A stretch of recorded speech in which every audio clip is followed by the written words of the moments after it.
Hi friends, Tony here. Welcome to part 3 of our COVID data analysis app.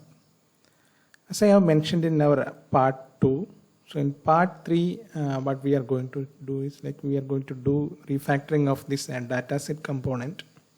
So currently as we can see here, each and every cards we are just loading in the way we are just hard coded each card, like card 1, card 2, card 3, and there we are calling the corresponding API. So basically we are calling raw data set 1, raw data set 2, and then binding it separately to the UI. So there is many code duplication and many variables we need to create with this approach. So as we evolve our application to a bigger application, so it's not a maintainable approach. So we will see how we can refactor it. So we'll see it in action.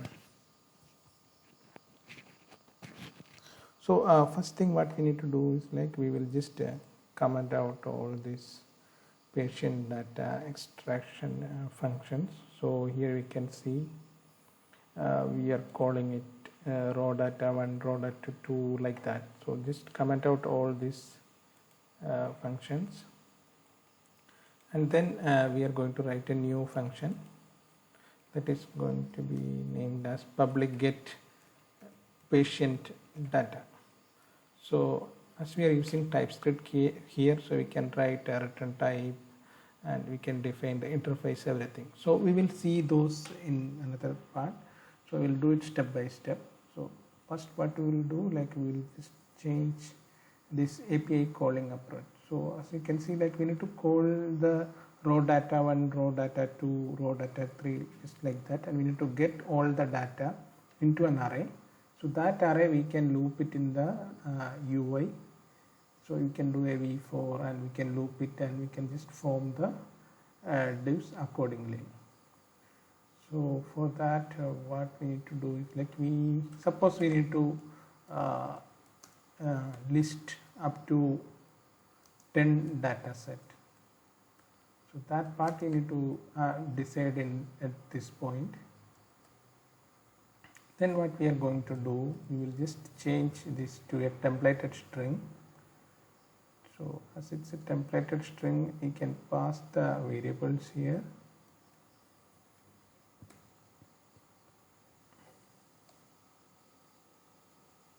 So what this will do, it will make this async call, and it will call this API, say raw data 1, 2 until 10, and it will get the data from here. So what we need to do, we need to just write the callback. So we are waiting for a response. So type any. So these all things we can define our specific types, because as we are using TypeScript. So we can give the catch block as well.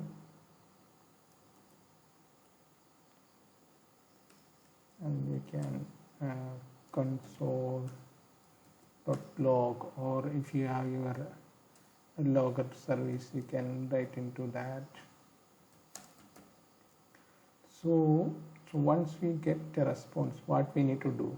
So we need to push all these things into a new array. So I already defined that array here, new bulk data. So in this new bulk data,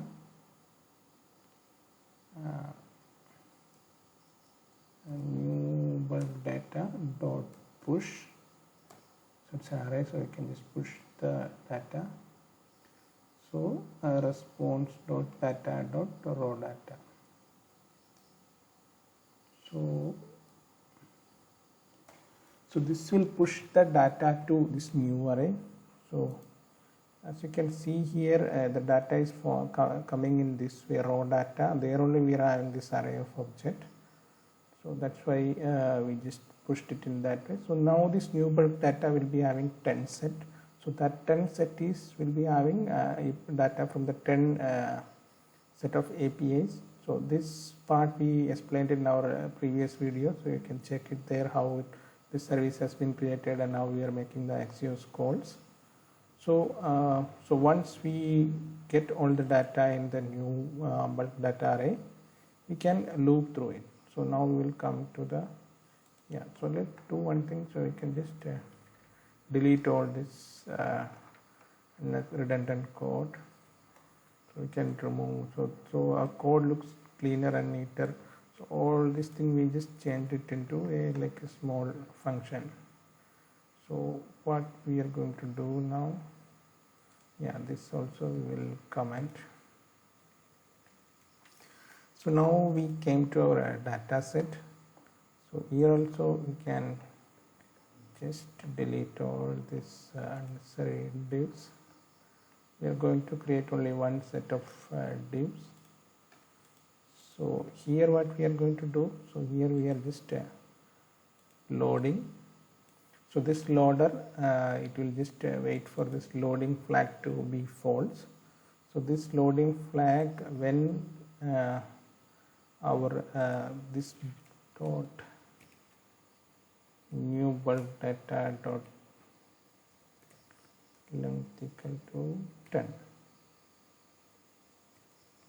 So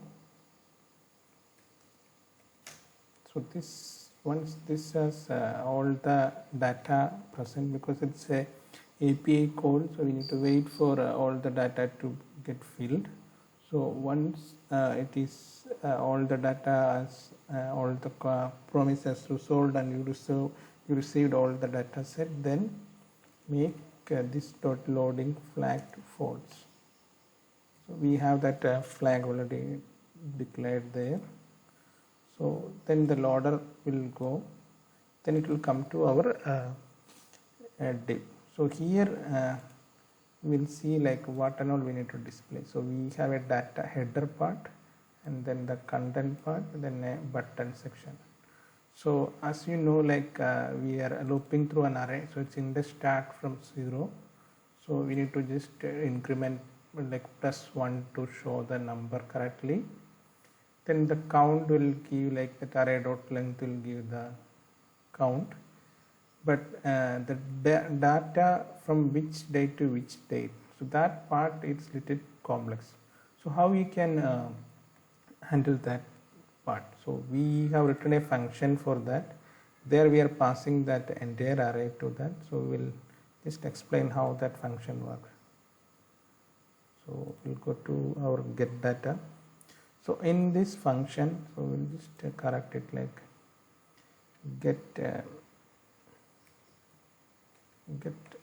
min max date. So that's what it does. We need to get the min and max date from that given array. So so first what we need to, like, we got an array of data, so it has all this data. So we are concentrated only on the date announced. So from that we need to create a new array which is having this date announced. So we will use map array filter. So this will give a new array which is having only the date parameter. So it's in a string format. You need to convert it into date. For that we have written a utility function. So that means we can use this function whichever component you want to use. So we will go to that utility function. So we are just taking the string, then we are just making it like date parts. So basically we need to create like a DDMMYY format for the new date. So we will just split it and get all the parameter like date, month and year, and we will just display it in the format. So that it's about the day, string to date. So once that is ready, then we will just convert it into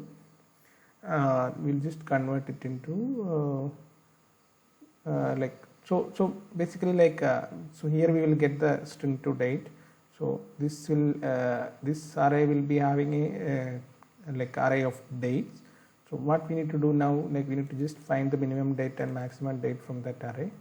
So this will this min dot apply and max dot apply, and we will pass that array here. So this will give the minimum date and maximum date.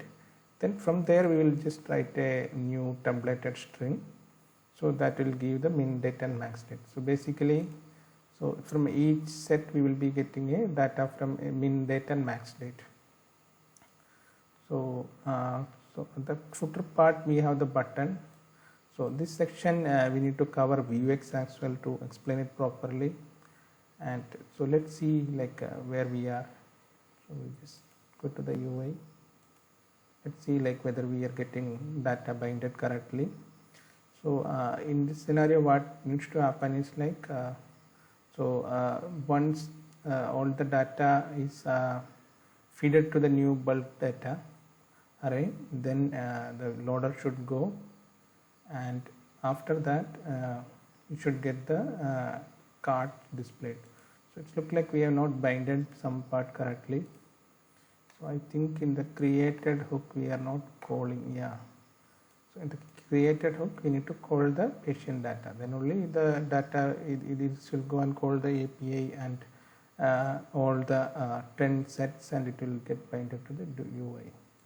So let's see now how it works. So as it's a very big API and there are like we are calling it for 10 sets, so it's take a little bit time to get the data.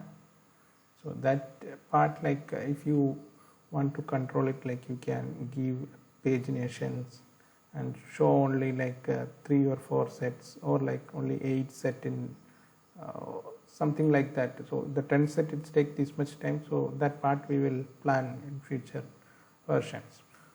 So now as you can see, like we can see like different data sets, and it's like for the 10 sets it's been binded, and with this HTML itself all the data get all the cards, it's this loops and it will forms in the UI.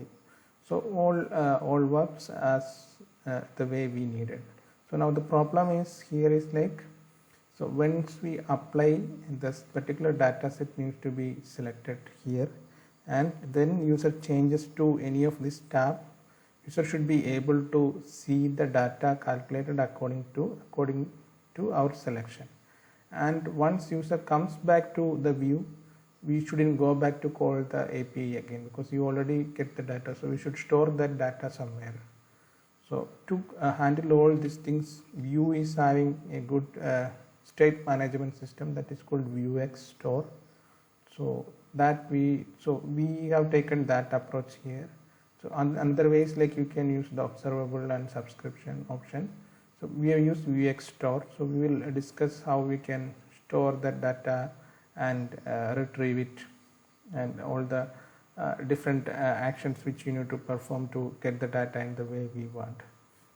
So that's the only pending thing from this section, and there will be more refactoring and more features, like once we start implementing will be coming into our mind. So next we will talk about Vuex and how the apply works. So far this all we have. So we just change the HTML session, and all the long code hard-coded part we removed, and in the data set also, like we just removed all the redundant like variable declaration and the functions which we were having. So now the code looks cleaner. So this all part we can remove actually. So the new set, so this function also we need to have some more refactoring to get it fit with the Vuex Store, Vuex. So that's part we will discuss in our upcoming session, our part 4. So thank you, thanks for watching.